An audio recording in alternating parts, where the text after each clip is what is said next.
अस्सलाम वालेकुम, मैं हूं फैसल तारड़। इस वीडियो में मैं आपको खित्ते में जो नई नई जंगें शुरू हो रही हैं उनके बारे में बताऊंगा। सबसे पहले हम नगोर्नो काराबाख की बात करेंगे, आर्मीनिया और आज़रबाईजान।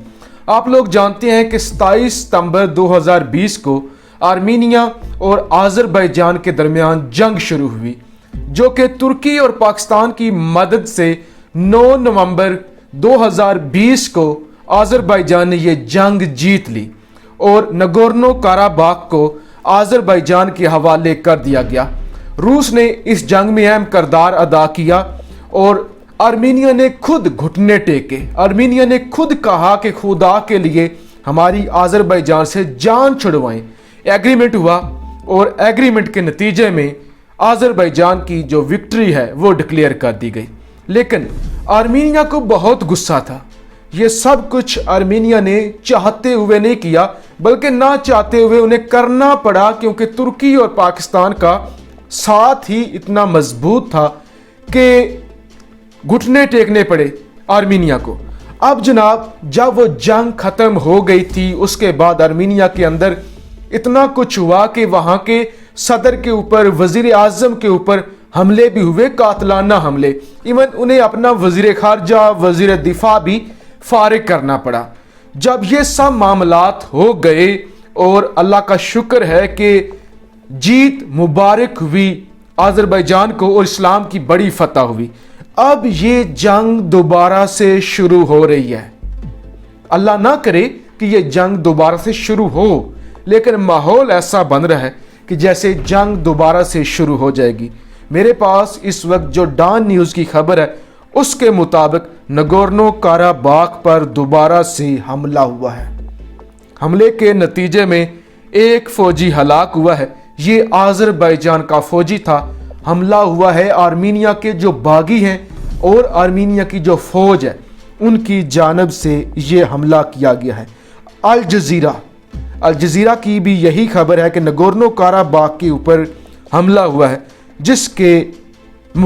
जिसके नतीजे में आज़री फौज का एक फौजी शहीद हुआ है। जबकि आर्मीनिया ने इस हमले को डिनाई किया है। वो कहते हैं ये झूठ है। अब आप मुझे ये बताएं, आज़रबाईजान जिनका एक फौजी शहीद हुआ है, आज़रबाईजान की वजारत दिफा और वजारत खारजा ये कह रही है कि हमारे ऊपर हमला हुआ है। अब आर्मीनिया जब कहे कि हमने हमला नहीं किया, तो आप मुझे बताएं कि किसकी बात मानी जाए। माहौल दोबारा से गर्म हो रहा है, क्योंकि आर्मीनिया ने इस शिकस्त को तस्लीम नहीं किया। हार तो मानी है, हारा भी है, लेकिन आर्मीनिया की जो आवाम है वो कहती है कि बेशक आप मर जाएं, आपको मर जाना चाहिए था, आपका पूरा मुल्क तबाह हो जाता, लेकिन आपने शिकस्त तस्लीम नहीं करनी थी। आज के दिन तक भी उन्होंने सदर, वजीर आजम और अहम शख्सियात के जो घर है उनका घेराव किया हुआ है कि आपने शिकस्त क्यों तस्लीम की, आपने हमारे सर क्यों झुकाए। तो ये नौबत आर्मीनिया के अंदर है और उसके पेश नज़र उन्होंने दोबारा से आज़रबाईजान पर और नगोर्नो काराबाख पर हमले करना शुरू कर दिए हैं। याद रहे, इस जंग में जहां पाकिस्तान और तुर्की का अहम किरदार था, इंडिया का भी अहम किरदार था। आर्मीनिया जब हारा था ना, उसने जो इल्ज़ाम लगाया था, उन्होंने कहा था कि हमारी हार में अहम जो किरदार है वो इंडिया का है, क्योंकि इंडिया ने हमें जो असला दिया है वो सारा नाकारा और 2 नंबर था। अब मैं आगे आपको बताता हूँ अफ़गानिस्तान के हवाले से। अफ़गानिस्तान जिसके हवाले से 5 जनवरी को मुज़ाकरात भी होने जा रहे हैं और हम खुश हैं, हम पाकिस्तानी खुश हैं कि अल्लाह का शुक्र है कि अफ़गानिस्तान के अंदर अमन होने जा रहा है। 20 साल के बाद वहाँ पे इस्लामी हुकूमत आएगी।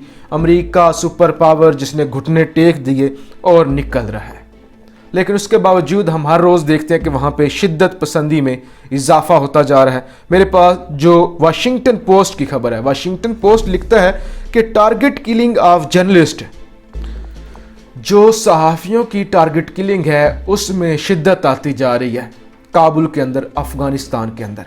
और फिर हम हर रोज़ देखते हैं, कभी किसी रोड के किनारे बम फट जाता है, कभी किसी मार्केट में, कभी किसी यूनिवर्सिटी में, कभी किसी जनाजे में, کبھی کسی جگہ پہ قرآن خوانی ہو رہی ہوتی ہے تو وہاں پہ بم پھٹ جاتا ہے۔ اب یہ خطرناک بات نہیں ہے، ظاہر ہے وہاں پہ جو ایک تماشا لگا ہوا ہے، لوگوں کی جانیں جا رہی ہیں، یہ خطرناک تو ہے، اس سے بھی زیادہ خطرناک کیا خبر ہے؟ خبر ہے یوریشین ٹائم کی۔ یہ کہتے ہیں کہ یہ ڈینجرس ٹائم ہے، یہ بہت ہی ڈینجرس ٹائم ہے۔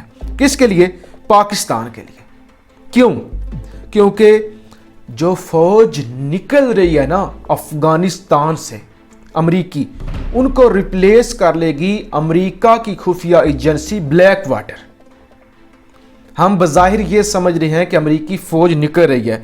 یوریشین ٹائم اپنی رپورٹ میں دعویٰ کرتا ہے کہ یہ افغان طالبان کے ساتھ دھوکہ ہونے والا ہے اور پاکستان کے ساتھ بھی دھوکہ ہونے والا ہے، کیونکہ جب یہ فوج نکل جائے گی تو بلیک واٹر خفیہ ایجنسی وہ ریپلیس کر لے گی افغانستان کو، وہ اپنی خفیہ کارروائیاں کرے گی افغانستان کے اندر، لہٰذا یہ پاکستان کے لیے ایک بری خبر ہے۔ کہتے ہیں صدر ٹرمپ تو چاہتا تھا فوج نکلے، لیکن جیسے ہی 20 جنوری کے بعد جو بائیڈن آئے گا تو جو بائیڈن آتے ہی افغانستان کے حوالے سے جو حکم دے گا، وہ ہزاروں کی تعداد میں اپنے جو خفیہ ایجنٹس ہیں وہ افغانستان کے اندر چھوڑ دے گا۔ ایک اور اہم خبر، خطے میں پاکستان اور چین کے خلاف اور ایران کے خلاف دن بدن ان کو دیوار کے ساتھ لگایا جائے، ان کو آئسولیٹ کیا جائے، کوششیں کی جا رہی ہیں۔ پاکستان کے خلاف تو ہاتھ دھو کر ممالک پڑ چکے ہیں نا، جس میں امریکہ ہے، جس میں سعودی عرب ہے، جس میں UAE ہے، جس میں اسرائیل ہے، کہ پاکستان کو آئسولیٹ کرنا ہے، اور انڈیا بھی کہ پاکستان کو آئسولیٹ کرنا ہے۔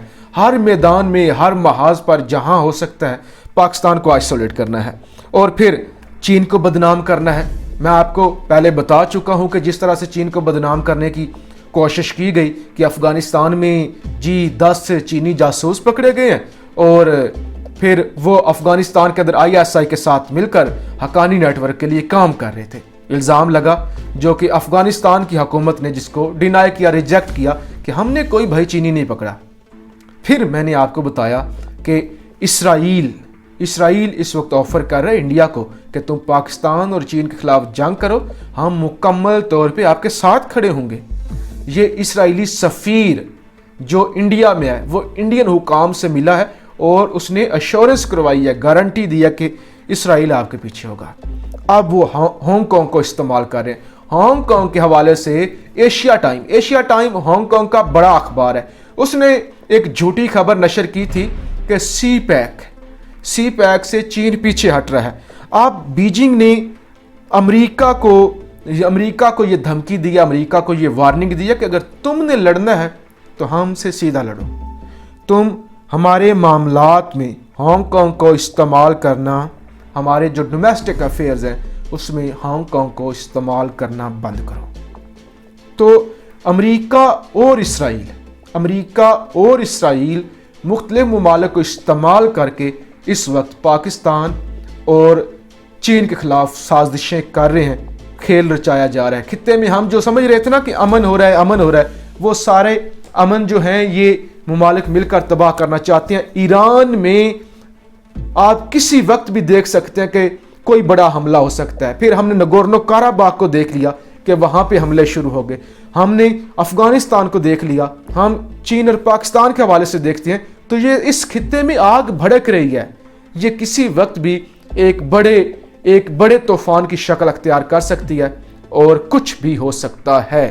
لہذا یہ اس ویڈیو میں اہم خبریں تھی جو میں نے آپ تک پہنچا دی۔ اپنی رائے کا اظہار ضرور کیجیے گا۔ پاکستان زندہ باد۔